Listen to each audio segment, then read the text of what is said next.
हरियाणा से कहीं ज्यादा हरियाणा के बाहर के युवा जो भी लिस्टें आई हैं उसमें आए हैं।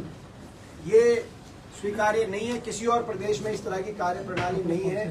हरियाणा के युवाओं का नाम हरियाणा की भर्तियों की लिस्ट में है गायब, हरियाणा के मुख्यमंत्री का नाम है नायब, और इसीलिए नॉट फाउंड सुटेबल हरियाणा के नहीं है, हरियाणा के अभ्यर्थी नहीं है, नॉट फाउंड सुटेबल हरियाणा के मुख्यमंत्री है। हरियाणा के अधिकारों की रक्षा करने के लिए वो नॉट फाउंड सुटेबल हैं, हरियाणा के युवाओं के अधिकारों की रक्षा करने के लिए नॉट फाउंड सुटेबल। और इसके अंदर एक लाइन में और जोड़ दो, दीपेंद्र सिंह हुड्डा जी ने ये बात रखी है कि आज जिस तरह से पानी की बुछारें पड़ी हैं, आधे घंटे तक पानी की बुछारें चलती रही हरियाणा के युवाओं के ऊपर, दीपेंद्र सिंह जी के ऊपर।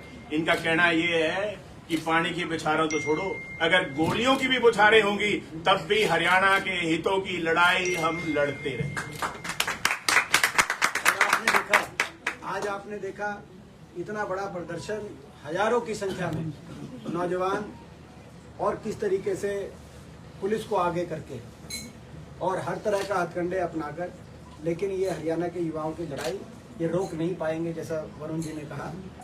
जो दूसरा विशेष आज प्रेस कॉन्फ्रेंस हमने आपको के सामने बुलाई है, जो दूसरा मेन मुद्दा है। पहला ये मुद्दा तो ये था एचपीएससी वाला हो गया, नहीं हुआ। एचपीएससी के प्रदर्शन की वजह बता दी, डिमांड क्या?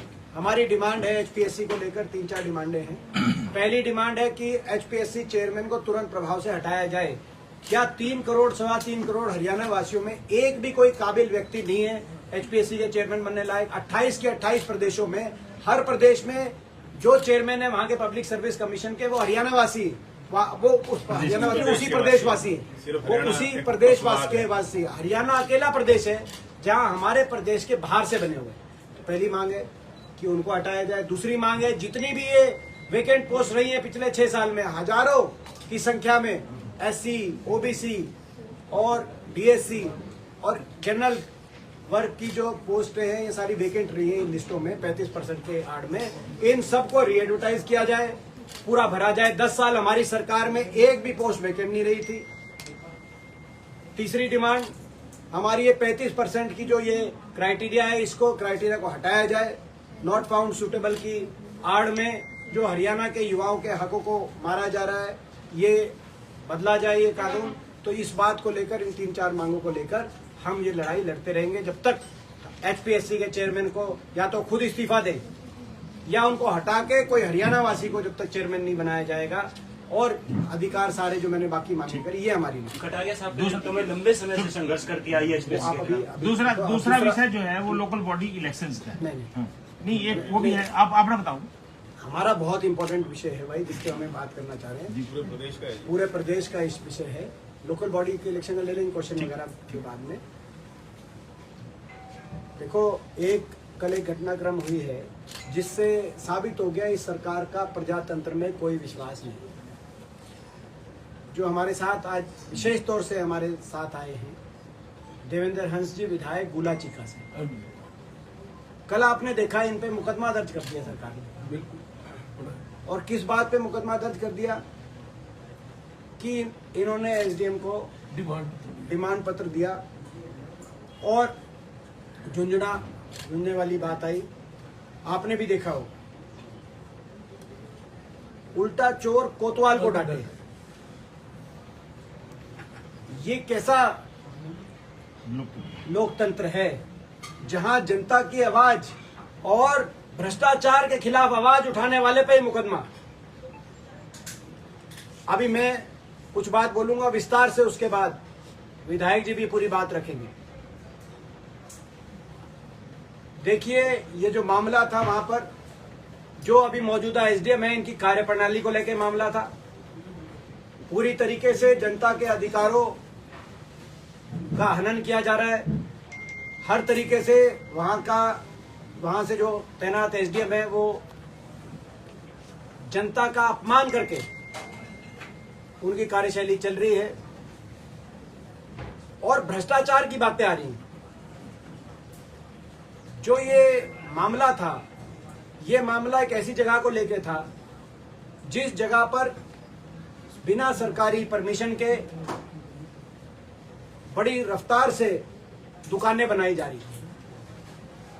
उनके संज्ञान में मामला लाया गया, लेकिन उन्होंने कोई फैसला ही नहीं किया। एसडीएम साहब ने कहा कि मैं लीगल चेक करा रहा हूं, ना कोई इसमें जब तक नहीं होगा तब तक हम ठेकेदार पे कार्रवाई करेंगे, ये तक के उनके बयान थे। उसके बावजूद वहां पर बड़ी तेजी से दुकानें बनाने का सिलसिला चलता रहा, दिन और रात लगे हुए थे लोग। विधायक जी मौके पे भी गए, वहां से भी एसडीएम को फोन किया कि जी आप आओ, देखो आप तो कोई फैसला नहीं कर रहे। एसडीएम गुलाचिका ने कोई फैसला ही नहीं किया जान के, ना यहां या ना कि भाई लीगल क्या है। हमारा आरोप है कि ये फैसला ना किया जाना भी एक फैसला था। कहीं ना कहीं भ्रष्टाचार की बू आती है इस बात में भी कि भाई इस तरह से अगर कोई हो और उसमें फैसला ना किया जाए और ठेकेदार को छूट दे दी जाए और वहां पे दुकानें वो बनाने का कार्य करे। जब ये सारा कार्य हुआ, विधायक जी ने पूरी ईमानदारी से आवाज उठाई, इलाके की आवाज उठाई।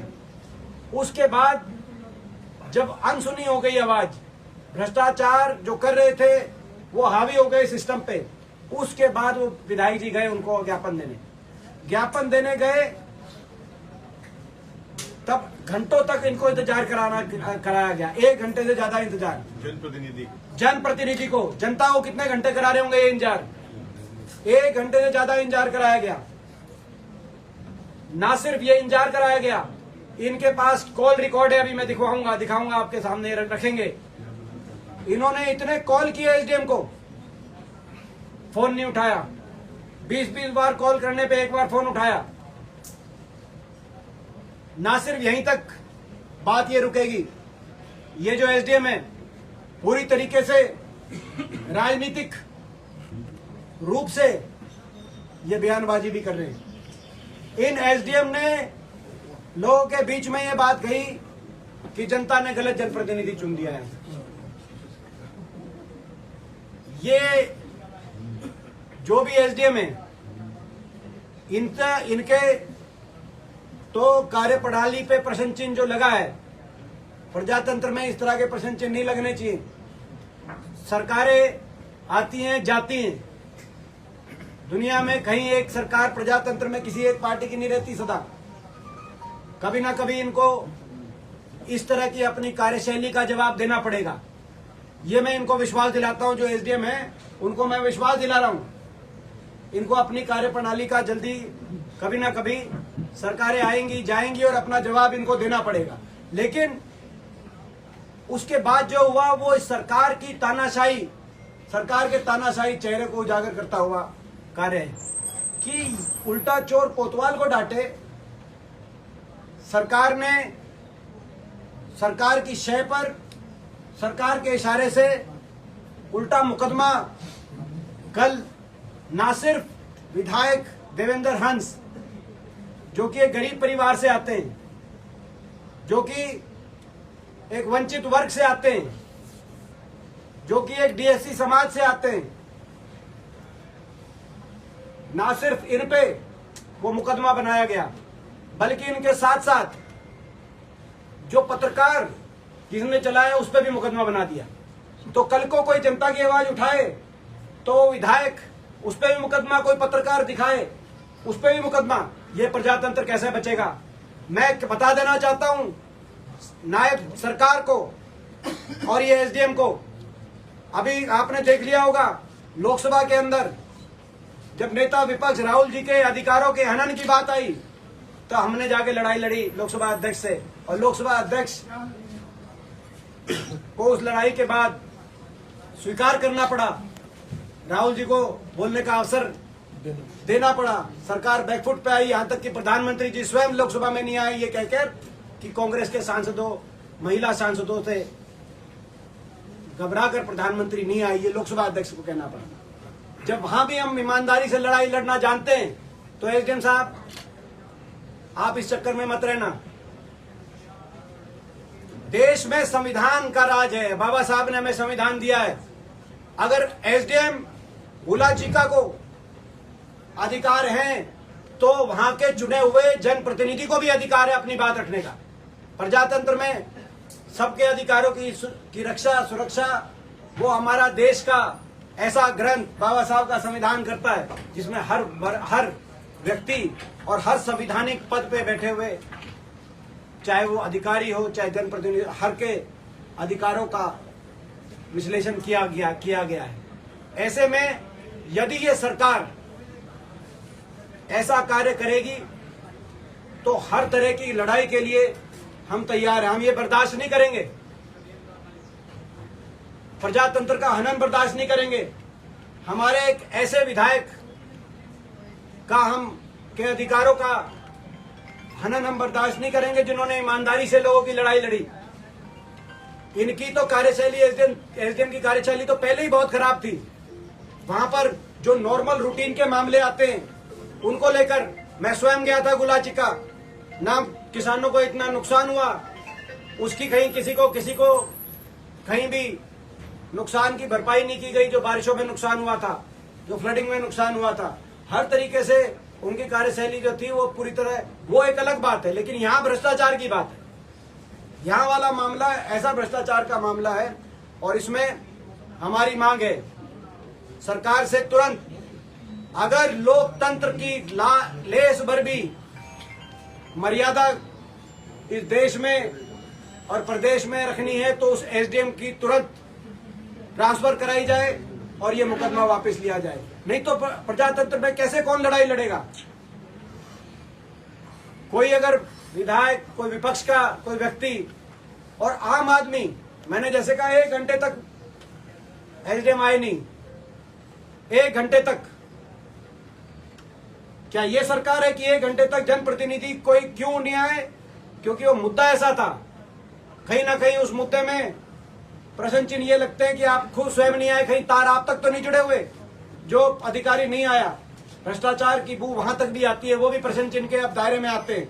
हमारी मांग है कि जांच, हम उस स्तर की जांच की मांग, जो बातें हमने कही हैं, इनको लेके कुछ सबूत आपके सामने रखेंगे जिन सबूतों को डिनाई नहीं किया जा सकता। आदरणीय विधायक देवेंद्र जी। धन्यवाद भाई साहब। मैं भाई साहब का धन्यवाद करता हूं कि एक गरीब व्यक्ति को जिन्होंने टिकट देकर चुनाव लड़ाया और मुझे जीत दिलाई इतनी भारी बहुमत, मैं धन्यवाद करता हूं भाई साहब का। क्योंकि और जिस प्रकार भारतीय जनता पार्टी आवाज को दबाने का काम कर रही है हर एक क्षेत्र में ले, मैं आपको बता देना चाहता हूं।